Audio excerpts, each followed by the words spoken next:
give it up, get it right, baby, yeah, ride it, yeah, bring it up to my place, you be like, baby. Good day sa inyo mga paps. So, sa video natin yan is i-review natin yung Raider FI na pipe na sinalpak natin sa ating RS125. Okay, let's go!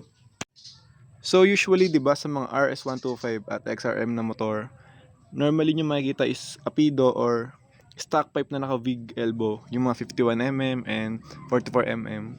Then, what if try natin tong stock pipe ng Raider FI and i-review natin kung anong tunog or kung paano natin ginawa. So, let's go ah! Kung mapapansin niyo mga pop is itong pipe natin is naka-bracket lang dito sa may nalagyanan natin ng shock sa may nut dito. Kasi hindi ko pa sure kung kakayanin ilagay yung footrest, yung stock footrest ng RS dito. Kasi napansin ko dito kagabi is para siyang tatama dito, then maglalagay tayo dito ng bracket.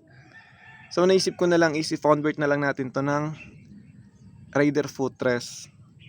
Pero hindi ko pa rin sure kung saan naabot yung kabitan niya ng pipe. Pero for sure maglalagay din tayo ng bracket na maikli lang. Then dito naman sa elbow natin is buo natin siyang binili. Then kinat lang natin siya dito sa erang to. Bali ito yung tsura niya, hindi pa siya nakakat. So ito naman yung pinagpatulan ng elbow na binili natin sa Shopee. Yung tig 235. So ito yung yung binilan ko ng elbow. Lagyan natin sa video. Ito. Ayan. Then ito naman kasing elbow na to is pang wave 125 siya. Medyo mababa yung mountings niya. Kung magka-pipe ako, baka nandito lang yung pipe niya. Compare sa mga elbow ng RS na normal na nakataas lang dito. Mas pangit kasi tingnan siya kung kaya wala din tayong choice kundi putulin to. Kasi nga binili naman natin itong elbow na to para din dito sa canister. Medyo pit naman, wala naman siyang singaw. At okay naman tingnan. Siguro linis lang talaga to. Papa-restore lang natin tong pipe na to. Okay? Di ba nga pang 150 tong pipe na to? Yan. So sakto naman siya. Hindi naman sigurong sisingaw or mabibitin yung hangin. Bali yung engine pala ng motor natin is naka 57 tayo. So tingin ko sakto naman tong elbow na ganito. Then canister na pang 150. Medyo hindi naman siguro tayo problema sa tono nito. Pero sa ngayon medyo kailangan niya itono kasi galing siya sa apido na naka 51mm. Medyo hirap yung makina ngayon na kapain yung kailangang hangin na ibibigay dito sa pipe na to. Or kailangan natin mag-less ng hangin. I don't know kung paano gagawin natin na, pero papacheck ko na lang siya muna sa motor shop kasi hindi ako familiar sa tono ng ganitong canister na stock. Daing sa i4 na elbow na alam ko copy lang to kasi hindi naman ganun ganito. Hindi naman ganito kapangit yung welding ng daing. Maganda lahat ng welding ng daing na legit. Compare dito kasi ito parang lang siya yung emblem. Then okay naman yung semi performance niya. Almost 2 years ko rin to nagamit. Planning to sell na nga to kahit 500 pesos kasi wala naman tayong paggagamitan nito. Pwede pang New Year or before New Year sell natin to na mas mura doon. Eto. Kasi ang problema lang natin dito sa elbow na to is etong kicker na to. Ito kasi pang Rusi na 125. Gusto ko kasi siya gawa foldable. Ang problema nga lang is nabangga siya sa may elbow natin. Ang laki kasi ng part ng elbow natin na nandito sa side na to. Compare sa nabili natin, nandito pa yung part na malaki sa kanya. Then dito naman, ito malaki na agad yung part na nasa may kicker. Kaya lagi siya nabangga. Kaya wala tayong choice kundi palitan din talaga. Then salpak natin tong pipe na to. Mas okay, di ba? Maswerte na tayo dito kasi nakaganito yung canister ng Raider FI. At plug and play na lang siya dito sa binili nating elbow. I don't know kung ito yung 32mm or ito. Pero tingin ko 38mm to, din ito yung 32mm. So ito nga yung sumi-pipe na nakuha natin. Medyo kailangan natin ng konting linis sa erang to. Then dito. Dali na lang natin siya sa mga pwedeng pagpalinisan ng pipe. Wala siyang heat guard na eh. Pero okay lang naman sa akin na walang heat guard. Baka palinis na lang natin to sa mga magaling makinis para medyo malinis tingnan. Then may isa lang siyang dents dito na kaya naman takloban siguro ng weld to. Or kayang-kaya ito sa mga machine shop. Then ito. may nakalagay naman dito na orig na Suzuki sa Raider. Konting repaint lang natin. Bala ko sana, di ba, na ano tayo dito na Raider na footrest para medyo malinis tingnan.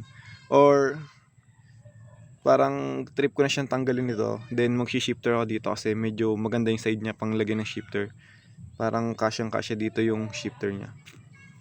Comment kayo mga boss kung ano mas magandang diskarte, kung footrest or shifter.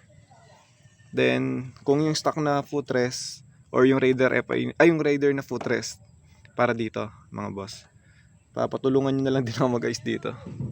Then mga boss, dito nga pala tip natin is baka meron kayong feature dito ng tanggal to, or what if tanggalin natin to kasi hindi ko na trip yung tsura niya. May mga konting dents na rin kasi to eh. Kaya mga boss, comment kayo kung mas okay bang tanggalin to, or kung maganda ba tingnan yung loob nito pag walang ganito. Kasi pala natin tanggalin, then ibibig tip natin ng konti, pero stock pa rin siya, hindi natin siya kakalkalin. Comment lang kayo kung okay tanggalin to or hindi na, o ayusin na lang natin to. So mga paps, yung elbow na to is nabili ko lang ng 235 kung di ako nagkakamali. Then naka free shipping lang tayo. Kung may katanong na kung itong elbow ba na to is matibay, so ito try natin pitikin.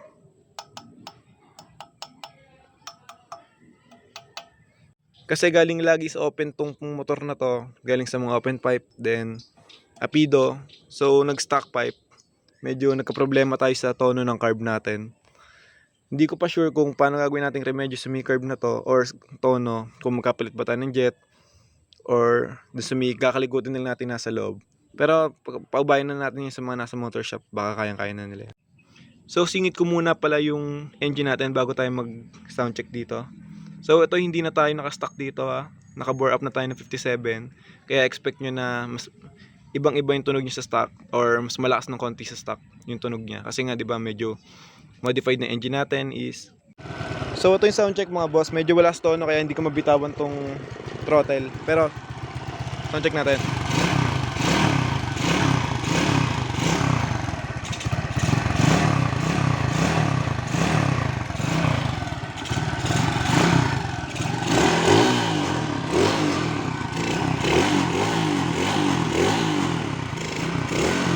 Nalulunod siya, medyo lunod tong carb natin mga boss ay ganyan.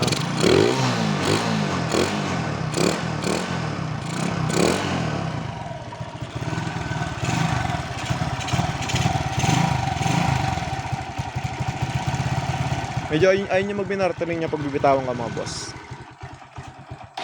Hindi siya nagbiminor ngayon, gawa kailangan niya na mas magandang tono. Pero ay narinig niya mga boss, di ba? Kung all goods naman.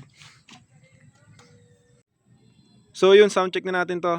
Then may problema lang ako hindi dito, gawa may konting singaw siya dito side na to. Pero alam ko naman na magkakasingaw siya, gawa bago yung elbow.